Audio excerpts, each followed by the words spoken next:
아침 햇살이 유리창을 통해 거실로 스며들었습니다. 김정희는 창가 안락 의자에 앉아 찻잔을 들었습니다. 수면 위로 피어오르는 하얀 김이 천천히 사라졌습니다. 그녀는 첫 모금을 음미하듯 마셨습니다. 서울 외곽의 이 단독주택은 남편과 함께 살던 곳이었습니다. 30년을 함께한 남편이 떠난 지 2년이 지났습니다. 처음엔 그의 빈자리가 너무 컸습니다. 하지만 시간은 슬픔을 받아들이는 법을 가르쳐 주었습니다. 정희는 이제 65세였습니다. 은퇴 후의 삶은 생각보다 나쁘지 않았습니다. 아니, 어쩌면 처음으로 온전히 자신을 위한 시간이었습니다. 이제야 나를 위해 사는 기분이야. 그녀는 가끔 혼잣말을 했습니다. 거울 앞에서 정원에서 혹은 지금처럼 차를 마시며. 오전 10시. 정희는 노래교실에 갈 준비를 했습니다. 옷장에서 연한 베이지색 블라우스를 꺼냈습니다. 단정하면서도 편안한 옷이었습니다. 거울을 보며 머리를 빗었습니다. 흰머리가 섞였지만 염색은 하지 않았습니다. 자연스러운 것이 좋았습니다. 노래교실은 정희의 일주일에서 가장 즐거운 시간이었습니다. 같은 또래의 사람들과 옛날 노래를 부르며 웃었습니다. 누구도 그녀에게 무언가를 요구하지 않았습니다. 그저 함께 노래하고 차 한 잔 마시며 담소를 나눴습니다. 젊은 시절 정희는 누군가의 아내였고 누군가의 어머니였습니다. 남편의 뒷바라지를 했고 두 아들을 키웠습니다. 시댁 어른들을 모셨고 친척들의 경조사를 챙겼습니다. 그녀 자신은 늘 맨 마지막이었습니다. 엄마는 괜찮아. 너희나 잘 먹어. 평생 그렇게 살았습니다. 그것이 당연한 줄 알았습니다. 하지만 이제는 달랐습니다. 아침에 일어나 차를 마시는 것도 노래교실에 가는 것도 저녁에 책을 읽는 것도 모두 자신의 선택이었습니다. 누구의 눈치도 보지 않았습니다.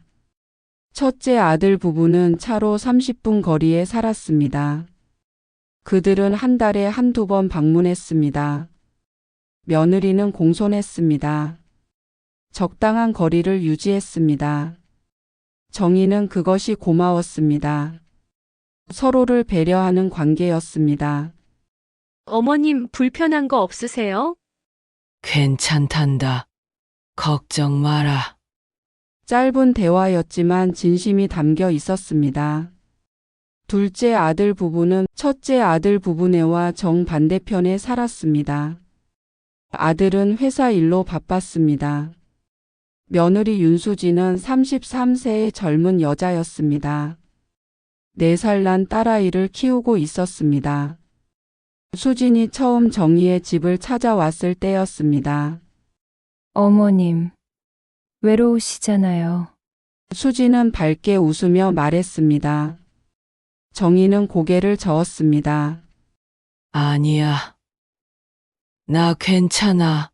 그래도 제가 자주 올게요. 어머님이랑 얘기하고 싶어요. 처음엔 반가웠습니다.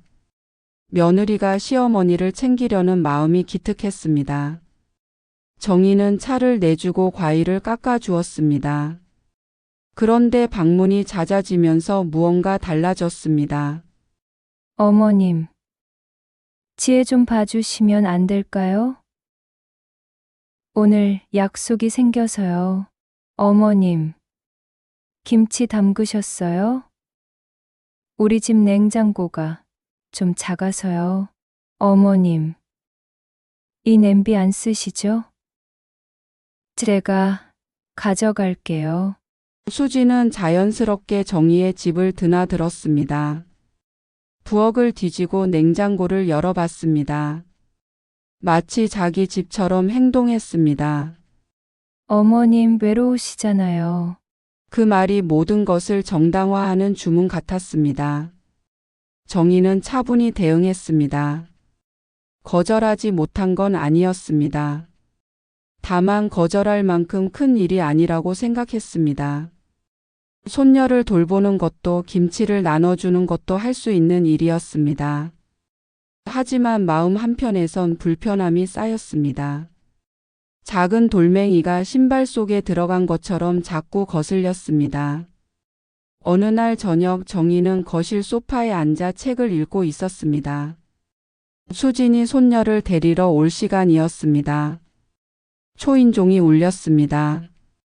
어머님, 늦어서 죄송해요. 수진은 헐레벌떡 들어왔습니다. 머리는 부스스했고 화장은 지워져 있었습니다. 지혜야, 엄마 왔어. 집 가자.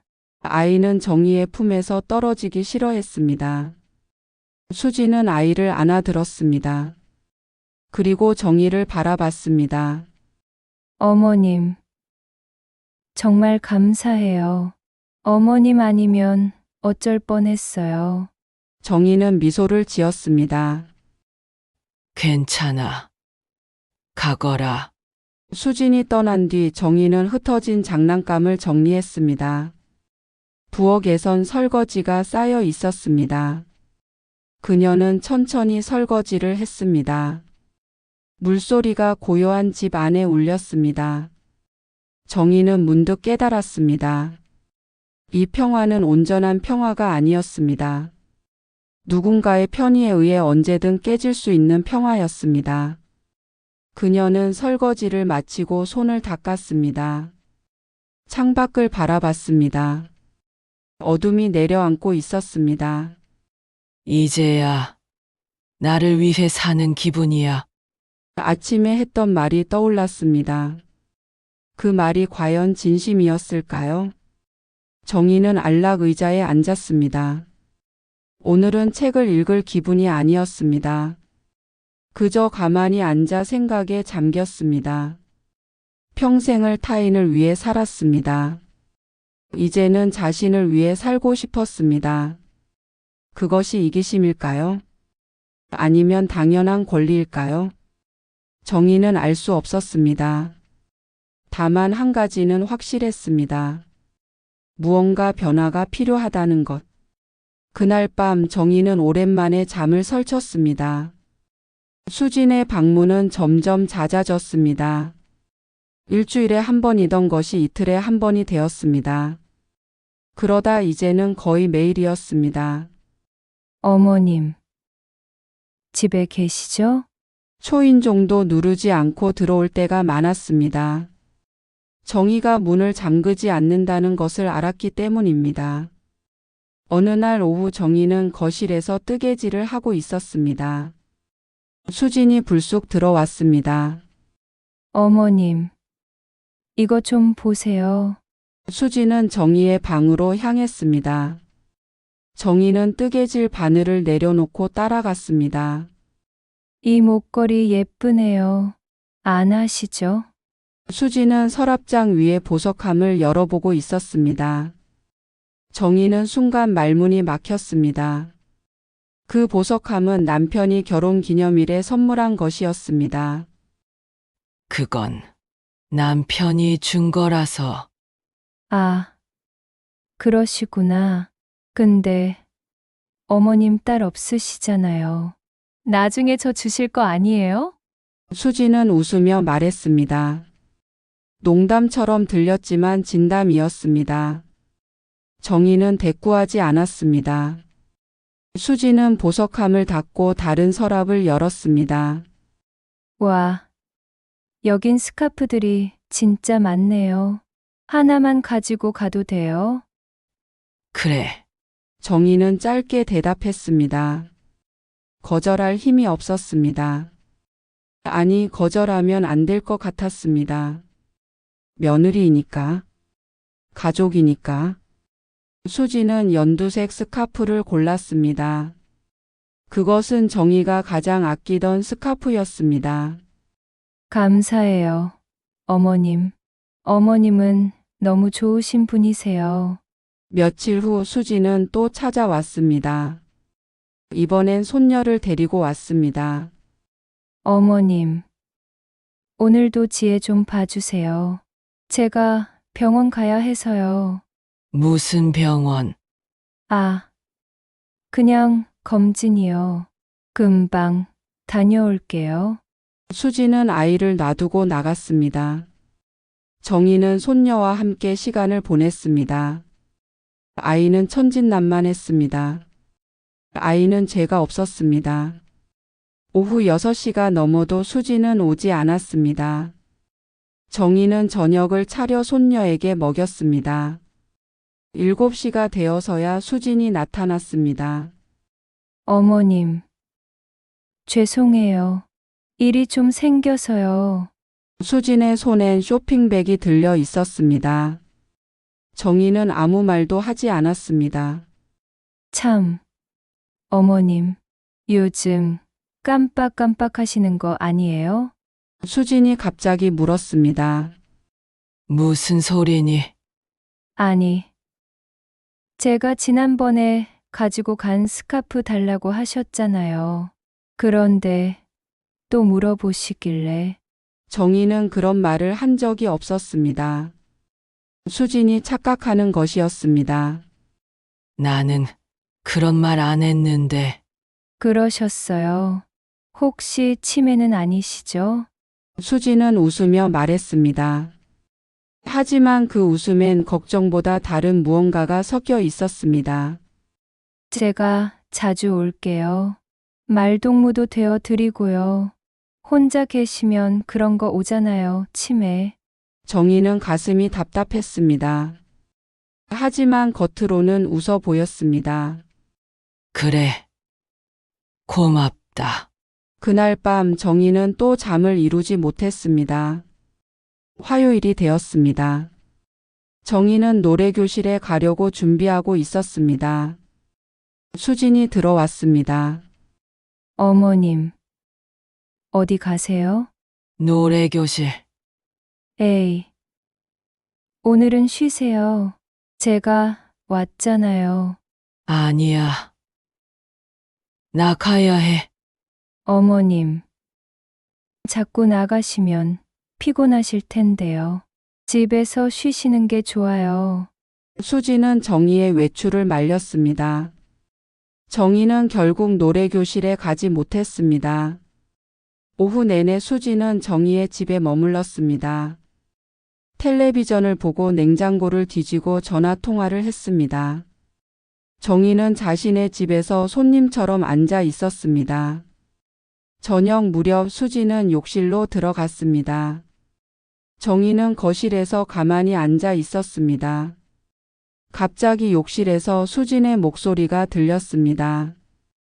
전화 통화하는 소리였습니다. 문이 완전히 닫히지 않았는지 목소리가 새어 나왔습니다. 응, 여기 있어. 어머님이랑. 우리 어머님? 냉정한 척하지만 그냥 막무가내로 가면 봐주셔. 정희는 몸이 굳었습니다. 귀찮아도 결국 맞게 돼 있어. 혼자 사시잖아. 외로워 죽으려고 하시는데. 응. 딱 하지. 그래도 이용은 해야지. 애 맡길 데가 어디 있어. 정희는 천천히 일어났습니다. 가슴이 두근거렸습니다. 손이 떨렸습니다. 나를 딱하게 본다고. 이용한다고. 평생 살면서 이런 모욕을 느낀 적이 없었습니다. 며느리가 가족이라고 생각한 사람이 자신을 그렇게 보고 있었습니다. 정희는 부엌으로 갔습니다. 찬물을 한 잔 마셨습니다. 마음을 진정시켰습니다. 수진이 욕실에서 나왔습니다. 어머님. 저 이제 갈게요. 오늘도 감사했어요. 그래. 잘 가거라. 정희는 평소처럼 대답했습니다. 수지는 아무것도 눈치채지 못했습니다. 문이 닫혔습니다. 정희는 홀로 남았습니다. 그녀는 소파에 앉았습니다. 손을 무릎 위에 가지런히 놓았습니다. 오랜 시간 가만히 앉아 있었습니다. 창밖은 어두워지고 있었습니다. 가로등 불이 하나 둘 켜졌습니다. 정희는 천천히 입을 열었습니다. 이젠 그 착각을 고쳐줄 시간이네. 그녀의 목소리는 낮고 차분했습니다. 하지만 그 안에는 단단한 결심이 담겨 있었습니다. 평생 남편과 자식을 위해 살았습니다. 참아야 한다고 배웠습니다. 양보하는 것이 미덕이라고 믿었습니다. 하지만 참는 것과 무시당하는 것은 달랐습니다. 양보와 이용당함은 다른 것이었습니다. 정희는 처음으로 자신을 위한 선택을 하기로 했습니다. 분노가 아니었습니다. 자존심을 지키는 일이었습니다. 딱하다고 했지. 정희는 미소 지었습니다. 차갑지만 단단한 미소였습니다. 그럼 이제 똑같이 돌려줘야겠구나. 그날 밤 정희는 오랜만에 깊이 잠들었습니다. 마음의 짐을 내려놓았기 때문이었습니다. 새벽 그녀는 알람도 없이 눈을 떴습니다. 창밖은 아직 어두웠습니다. 정희는 침대에서 일어나 옷을 갈아입었습니다.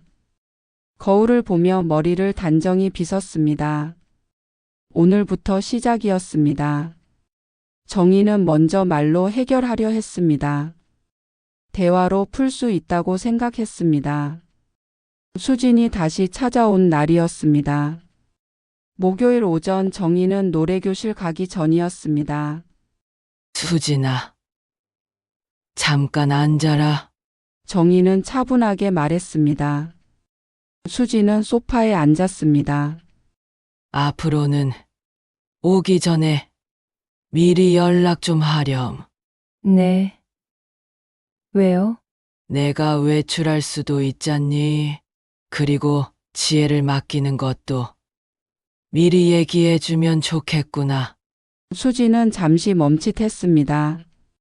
하지만 곧 밝게 웃었습니다. 어머님. 가족인데 그런 게 어디 있어요. 편하게 지내야죠. 그래도 서로 예의는. 에이. 어머님. 제가 어머님 외롭지 않으시라고 자주 오는 건데요. 섭섭하네요. 수진은 입을 삐죽 내밀었습니다.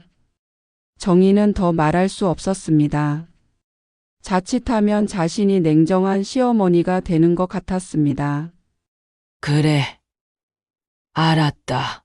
정희는 물러섰습니다. 그날 저녁 정희는 둘째 아들에게 전화했습니다. 아들이라면 이해해 줄 거라고 생각했습니다. 준호야. 너 지금 통화 괜찮니? 네, 엄마. 무슨 일이세요? 아니. 큰일은 아닌데 수진이가 요즘 너무 자주 와서. 엄마 외로우실까봐 그러는 거예요. 수진이가 엄마 많이 챙기잖아요. 그건 고마운데 내 일정도 있고. 엄마, 며느리가 시어머니 챙기는 게 요즘 흔한 일도 아니에요. 수진이 마음 상하면 어떡해요? 아들의 목소리엔 피곤함이 묻어났습니다. 정희는 더 말하지 못했습니다. 그래.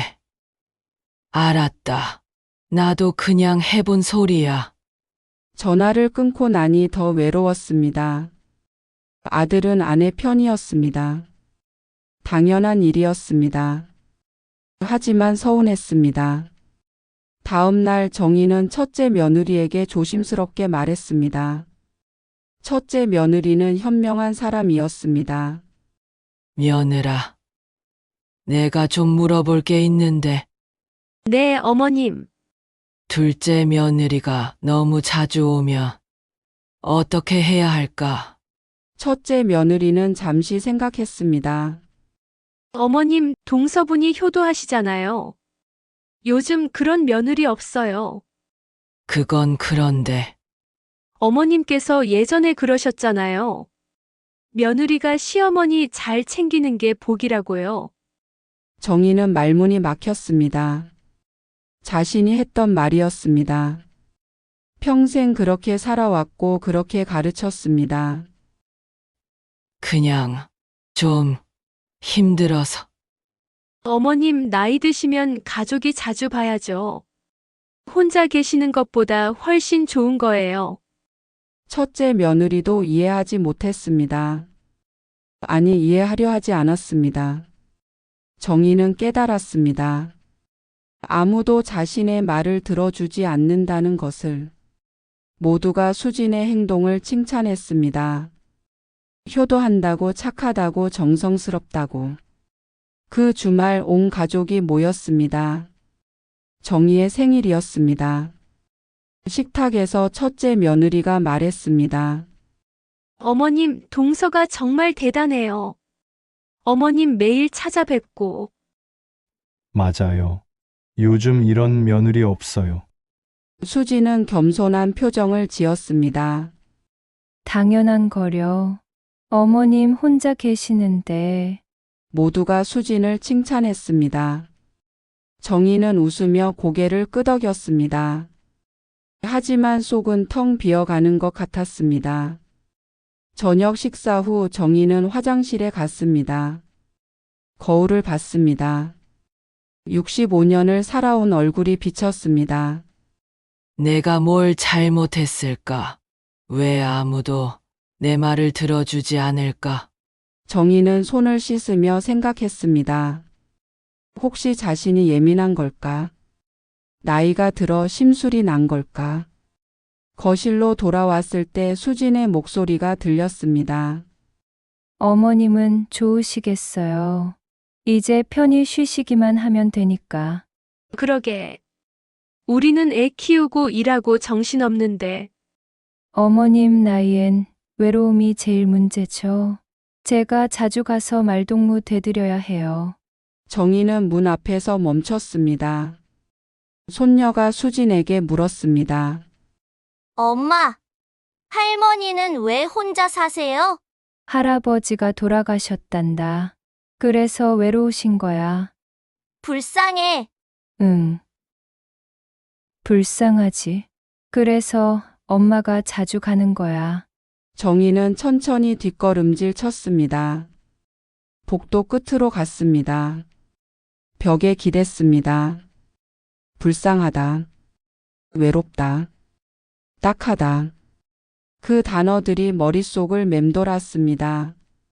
정희는 자신이 언제부터 불쌍한 사람이 되었는지 알 수 없었습니다. 혼자 사는 것이 불쌍한 일인가요? 남편을 먼저 보낸 것이 동정받을 일인가요? 그날 밤 정희는 오래도록 창밖을 바라봤습니다. 대화로는 안 됐습니다. 아들도 며느리도 가족 모두가 수진 편이었습니다. 그렇다면 어떻게 해야 할까요?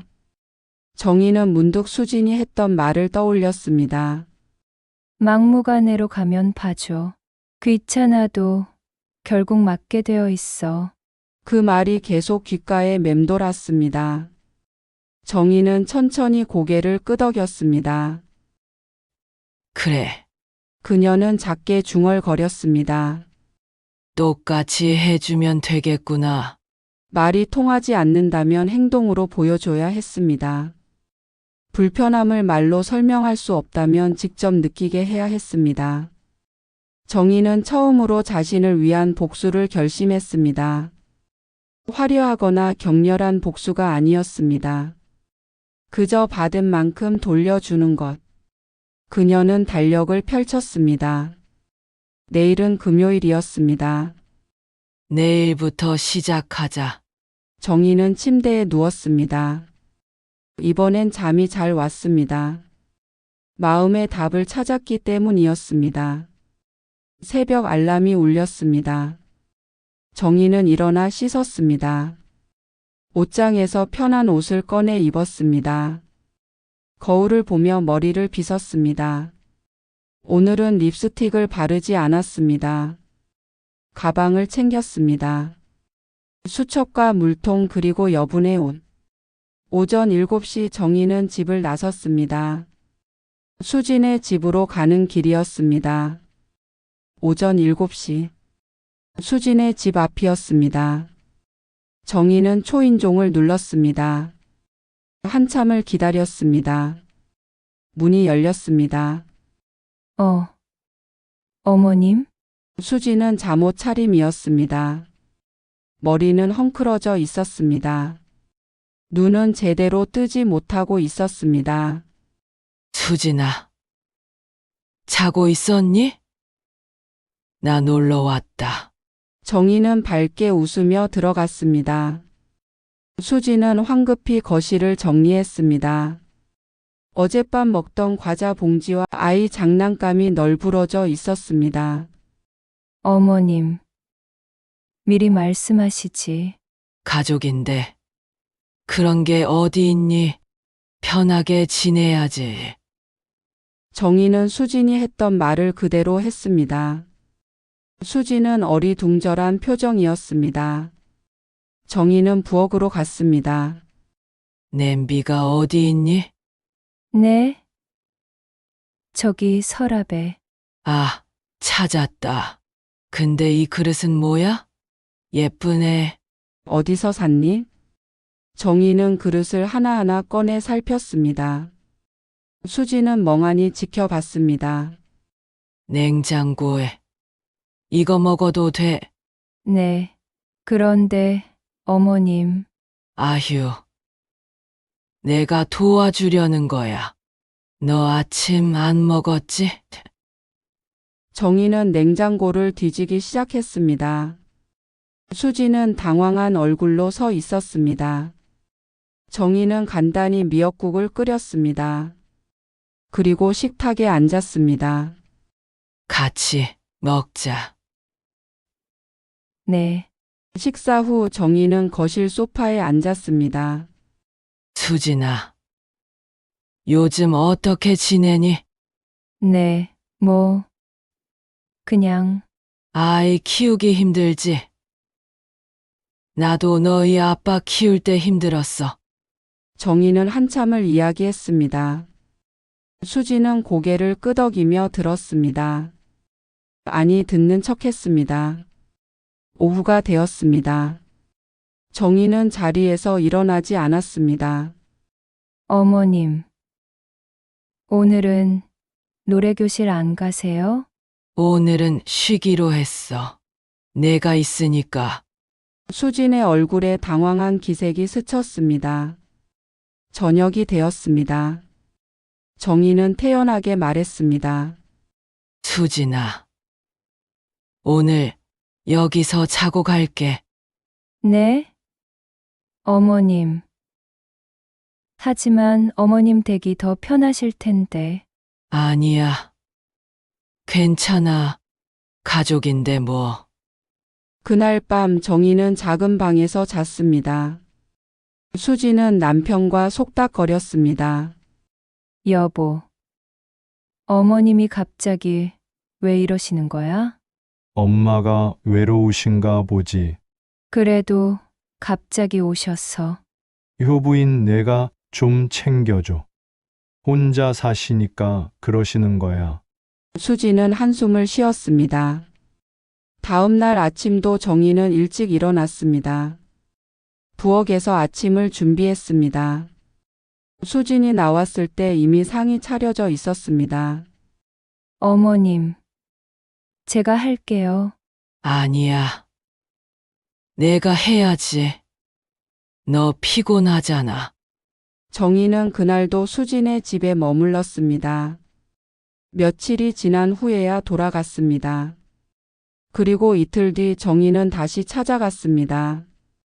이번엔 오전 10시에 갔습니다. 수진은 겨우 씻고 나온 참이었습니다. 어머님. 또 오셨어요? 응. 어제 노래교실에서 재밌는 얘기 들었거든. 너한테 해주려고. 정희는 1시간 넘게 노래교실 이야기를 했습니다. 누가 무슨 노래를 불렀고 누가 뭐라고 했고 선생님이 뭐라고 했는지 말입니다. 수진은 점점 지친 표정이었습니다. 어머님. 커피 드릴까요? 아, 그때. 고맙다. 커피를 마시며 정희는 또 이야기를 이어갔습니다. 같은 내용을 반복하기도 했습니다. 아, 그 얘기 아까 하셨는데요. 그래? 내가 그랬나? 나이 들어서 그런가 봐. 정희는 웃으며 말했습니다. 하지만 그녀의 눈은 또렷했습니다. 셋째 날 수지는 남편에게 전화했습니다. 정희가 거실에 있는 걸 알면서도 조용히 말할 수 없었습니다. 여보, 어머님이 자꾸 오셔. 이틀에 한 번씩. 하루 종일 계시고, 같은 말씀만 하시고, 여보, 혹시 치매 아니실까? 정희는 듣지 못한 척 책을 읽었습니다. 내가 피곤해 죽겠어. 어머님 모시는 거 이렇게 힘든 줄 몰랐어. 정희는 책장을 넘겼습니다. 입가에 희미한 미소가 번졌습니다. 일주일이 지났습니다. 수지는 눈밑이 거뭇해졌습니다. 정희의 방문 횟수는 줄지 않았습니다. 어느 날 수진이 조심스럽게 말했습니다. 어머님, 요즘 너무 자주 오시는 거 아니세요? 왜? 싫어. 아니, 그게 아니라 어머님도 쉬셔야죠. 난 괜찮아. 너랑 있으면 안 외롭거든. 수지는 할 말을 잃었습니다. 자신이 했던 말이었습니다. 그날 저녁 정희의 전화가 울렸습니다. 수진이었습니다. 어머님, 다음 주 명절에 저희 여행 가기로 했어요. 그래. 어디로? 제주도요. 애 아빠가 휴가 내서. 좋겠구나. 잘 다녀와. 어머님은 괜찮으세요? 혼자 계셔도. 나는 괜찮지. 바쁘거든. 노래 교실도 있고, 친구들도 만나고. 전화를 끊고 정희는 차를 한 잔 탔습니다. 창밖을 바라봤습니다. 달이 밝았습니다. 이제 알았겠지. 정희는 작게 중얼거렸습니다. 쉬운 사람이 아니라는 걸. 며칠 후 수진에게서 문자가 왔습니다. 어머님, 명절 지내시는데 필요한 거 있으시면 말씀하세요. 정희는 답장을 보냈습니다. 없어. 잘 다녀오려. 그 후로 수진의 방문은 뚝 끊겼습니다. 전화도 뜸해졌습니다. 정희는 다시 혼자가 되었습니다. 하지만 이전과는 달랐습니다. 아침에 차를 마실 때 누군가 갑자기 들이닥칠 걱정이 없었습니다. 노래교실에 갈 때 가지 말라며 누군가 말리지 않았습니다.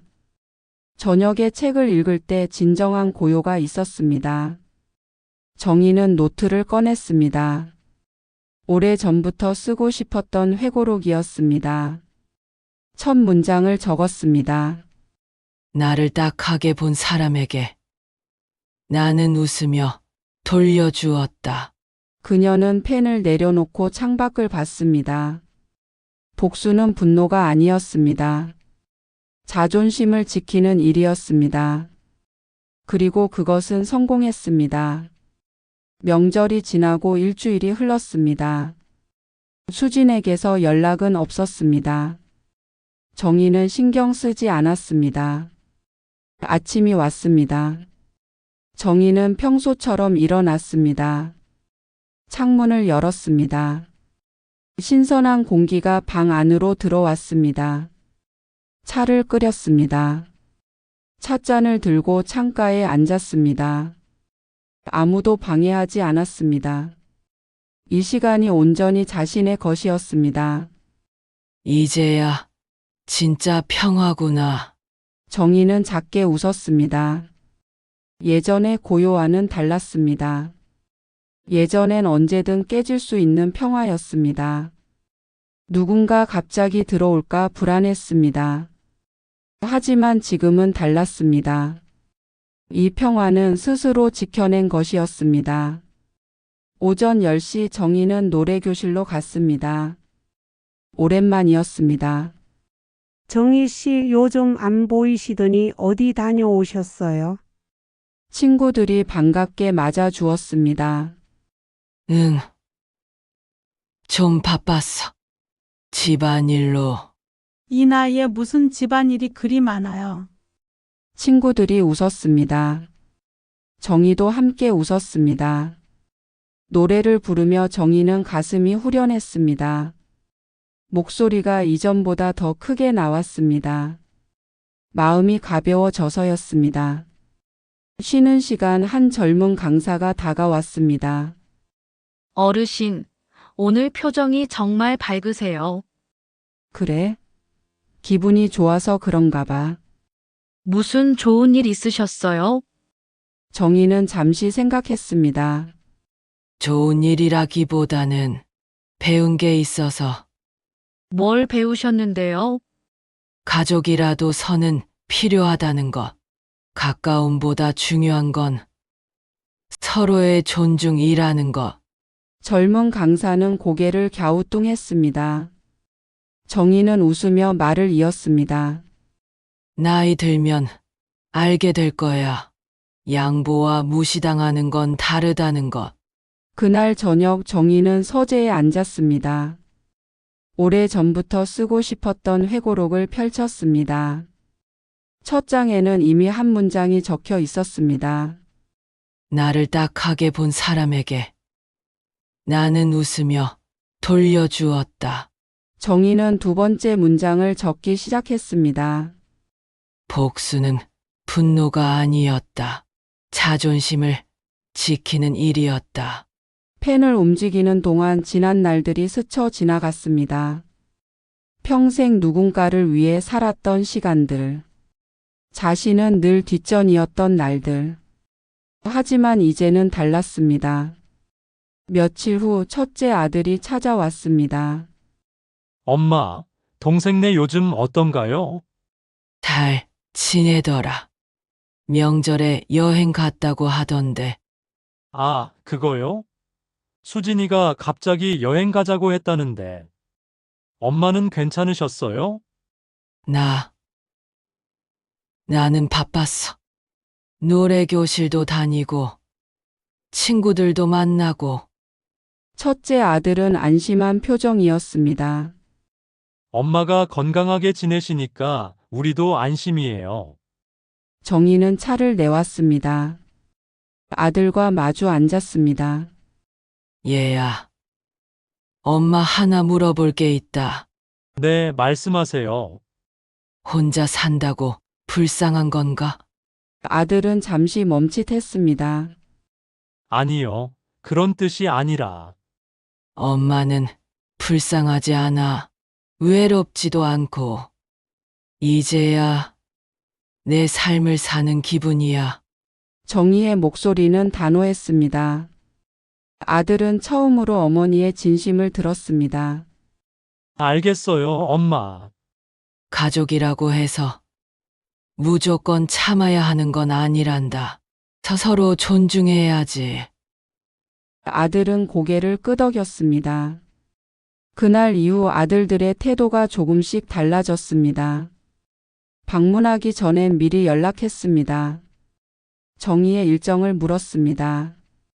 수지는 더 이상 예고 없이 찾아오지 않았습니다. 전화도 최소한으로 줄었습니다. 명절과 생일 때만 얼굴을 보았습니다. 정희는 그것으로 충분했습니다. 가을이 깊어갔습니다. 정희는 정원에서 국화를 심었습니다. 혼자 하는 일이었지만 즐거웠습니다. 저녁마다 회고록을 썼습니다. 젊은 시절 이야기, 아이들을 키우던 이야기, 남편과의 추억, 그리고 최근 일어난 일들도 적었습니다. 나는 65년을 살면서 처음으로 나를 위해 싸웠다. 용서는 했지만 잊지는 않았다. 이제 나의 노년은 진짜 나의 것이다. 어느 날 노래교실에서 새로운 친구를 사귀었습니다. 비슷한 나이의 여자였습니다. 저도 혼자 살아요. 남편이 작년에 갔거든요. 그러시구나. 힘드시죠? 처음엔 힘들었는데 지금은 괜찮아요. 오히려 자유로워요. 둘은 웃으며 차를 마셨습니다. 혼자 사는 게 불쌍한 일은 아니잖아요. 친구가 말했습니다. 정희는 고개를 끄덕였습니다. 그렇죠. 당당하게 사는 거예요. 겨울이 왔습니다. 정희는 집 안을 따뜻하게 정리했습니다. 이제 이 집은 온전히 자신만의 공간이었습니다. 회고록의 마지막 페이지에 정희는 이렇게 적었습니다. 나의 복수는 조용했다. 하지만 효과는 확실했다. 분노에서 시작했지만 자존감의 회복으로 끝났다. 누구도 나를 딱하게 볼 수 없다. 나는 강하고 당당하고 행복하니까. 정희는 펜을 내려놓았습니다. 창밖을 바라봤습니다. 눈이 내리고 있었습니다. 전화가 울렸습니다. 수진이었습니다. 어머님, 설날에 뵐게요. 건강하세요. 그래. 너희도 건강해라. 짧은 대화였습니다. 하지만 이전과는 달랐습니다. 서로의 거리를 아는 대화였습니다. 정희는 전화를 끊고 다시 창밖을 봤습니다. 그녀의 노년은 비로소 완성되었습니다. 조용하지만 강한 자신만의 방식으로. 이제 아무도 그녀를 불쌍하게 보지 않았습니다. 그녀 스스로가 그것을 허락하지 않았으니까. 정희는 차 한 잔을 더 탔습니다. 따뜻한 김이 피어올랐습니다. 이제야 진짜 내 삶이야. 그녀는 미소 지으며 중얼거렸습니다. 복수는 끝났습니다. 비로소 평화가 시작되었습니다.